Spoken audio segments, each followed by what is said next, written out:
त्यावेळेस 88 किलो वजन होतं. तर योगाभ्यास सुरू केल्यानंतर साधारणपणे 3 ते 4 महिन्यामध्ये माझं सुमारे 30 किलो वजन कमी झालं. अनुवंशिक असलेला जो दमा आहे तो सुद्धा समूळ नष्ट झाला. तो हृदयविकार, दिल की बिमारी ती सुद्धा समूळ नष्ट झाली आणि मी एखाद्या तरुणाप्रमाणे दिसायला लागलो. तर आज माझं वय 52 वर्षात चालू असताना सुद्धा मी तरुण वाटतो असं इतर म्हणतात. मला काही कसं वाटतं ते, पण इतर लोक म्हणतात की मी तरुण आहे असं वाटतं. तर हा जो कायकल्प घडला हा स्वामीच्या प्रकृतीनुसार योगाभ्यासामुळे घडला आणि मला ज्या अर्थी एवढा लाभ मिळाला, मला त्यांनी नवं जीवन दिलं, माझ्यामध्ये संजीवनी त्यांनी भरली आणि त्यांचे अनंत असे उपकार. मी तरुणपणात संपलो असतो, परंतु त्यांचे अनंत असे उपकार माझ्यावर झाल्यामुळे प्रत्येकाची प्रकृती ही भिन्न भिन्न असते. आयुर्वेद शास्त्रानुसार 3 प्रकारच्या प्रकृती आढळलेल्या आहेत. वात प्रकृती, पित्त प्रकृती आणि कफ प्रकृती. त्यानंतर काही संमिश्र प्रकृती सुद्धा आहेत, जसं वात अधिक पित्त, पित्त अधिक कफ वगैरे असे संमिश्र सुद्धा प्रकृती आहे.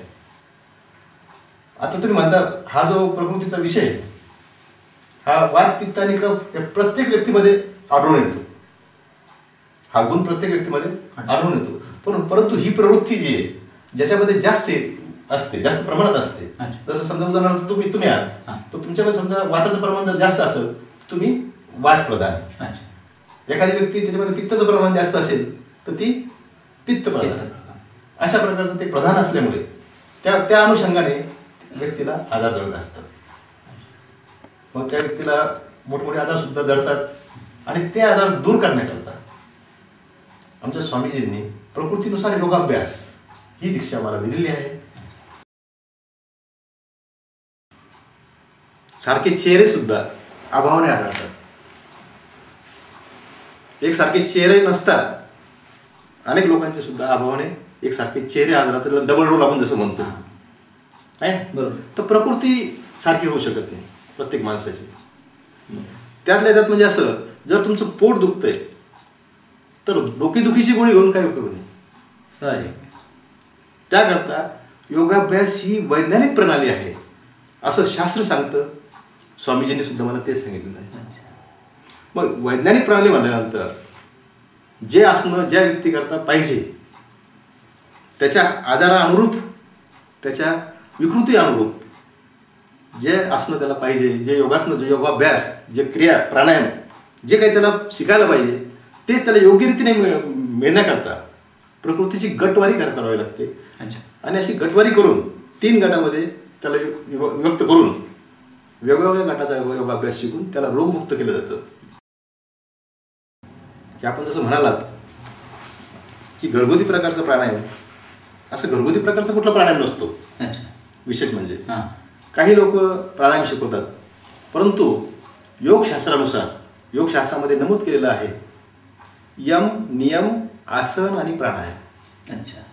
म्हणजे मुळातच प्राणायामचा 4थ क्रमांक लावलेला आहे.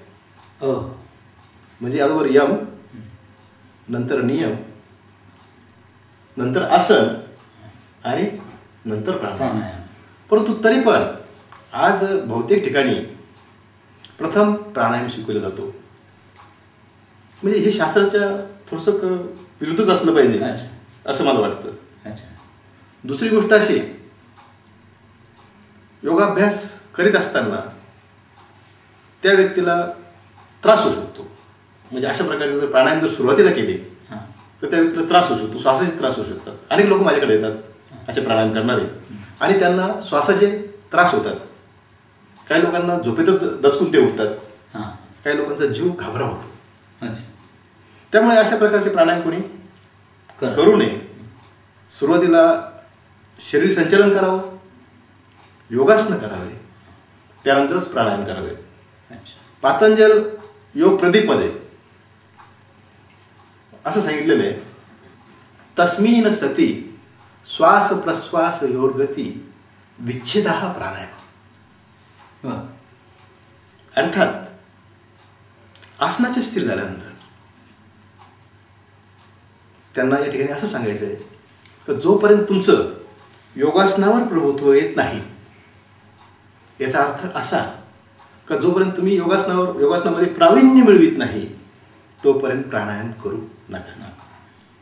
तरी पण आज समाजामध्ये अनेक ठिकाणी व्यावसायिक दृष्टिकोनातून या योगाचा अंगीकार केला गेलेला आहे. एवढं 10-15 वर्षामध्ये अशी आता एक प्रथाच मोकळी आहे का जो उठतो तो योगाचे क्लासेस घेतो, योगाचे क्लासेस चालवतो आणि आपलं बँक बॅलन्स वाढवितो. परंतु त्या माध्यमातून त्याला असं काही फारसं असं मिळतं किंवा त्या व्यक्तीला, त्या समोरच्या शिक्षण घेणाऱ्या व्यक्तीला असं फार काही मिळतं असं नाही. उदाहरणार्थ योगशास्त्र एक सागर असेल तर त्याच्यात 1-2 थेंब जर त्याला मिळाले तर ते काही फार मिळाले असं म्हणता येणार नाही. किंवा ग्लास भर जरी पाणी मिळालं त्या सागरामधून फार काही मिळालं असं नाही. तर योगाभ्यास हे फार मोठं समुद्र आहे आणि त्याच्यातून आपल्याला कमीत कमी भरपूर असं पाणी, भरपूर असं जल मिळालं पाहिजे. याचा अर्थ आपला पूर्णपणे कायाकल्प झाला पाहिजे. त्याच्याकरता प्रकृतीनुसार योगाभ्यास आमच्या स्वामींनी जो आम्हाला शिकवला तो अतिशय महत्त्वपूर्ण आहे. आणि तो जर त्याचा अंगीकार केला तर भविष्यामध्ये तो आजारी पडणारच नाही.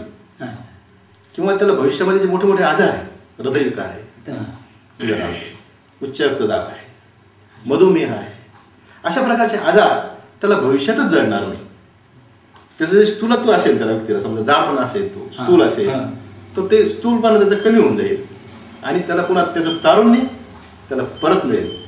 म्हणजे वृद्धत्वाकडे जे शरीर चाललं त्याचं आता ते परत येऊन तो तारुण्य उपभोगी, असं मला तुम्हाला या ठिकाणी सांगायचं आहे.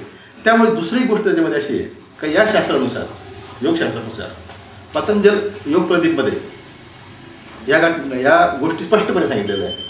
तसंच हठयोगामध्ये सुद्धा हठयोग पर गोप्या, हठयोग पर गोप्या अशी शिकवण देऊन ठेवलेली आहे ऋषीमुनींनी. त्याचं कारण असं का या गोष्टीचा कोणी अतिरेक करू नये याकरता अशा प्रकारची शिकवण त्या शास्त्रामध्ये आढळते. म्हणून प्राणायाम सुद्धा प्रथम न दाखवता 4th स्थानावर प्राणायाम दाखवला गेलेला आहे आणि त्यानुसारच जर तो शिकवलं तरच योग्यरीतीने त्याचं फळ मिळतं. आणि शास्त्रकारांनी सांगितलेलं आहे,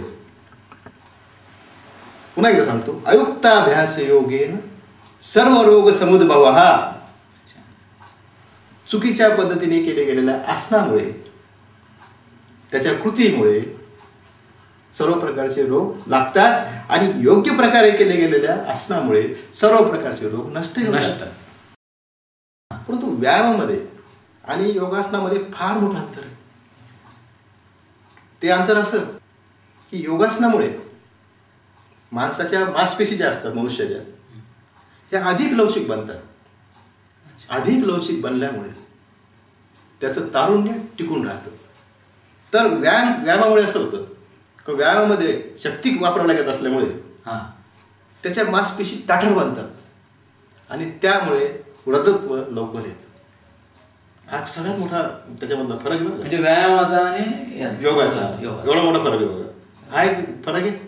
दुसरा एक महत्त्वाचा फरक असा आहे, आणखीन एक महत्त्वाचा फरक आहे, तो असा आहे की योगासनं केल्यामुळे किंवा योग्य रीतीने योगाभ्यास केल्यामुळे मनुष्याचा मानसिक, शारीरिक, आत्मिक आणि बौद्धिक असा चौबाजूने विकास होतो.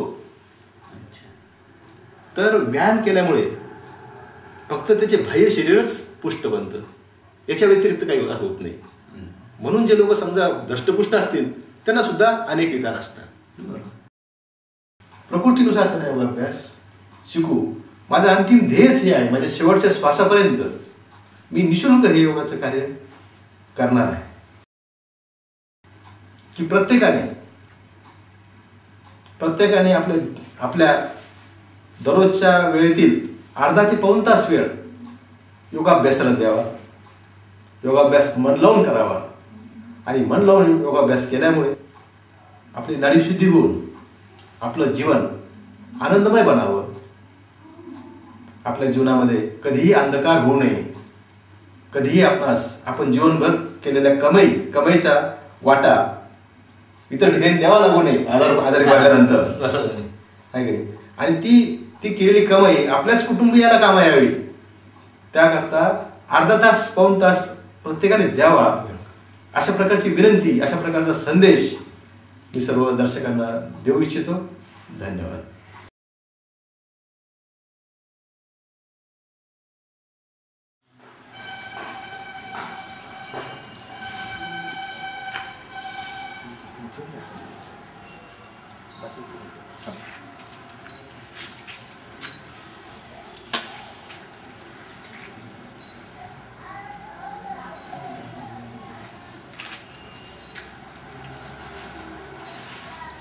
काळा वाजवा सर्वांनी.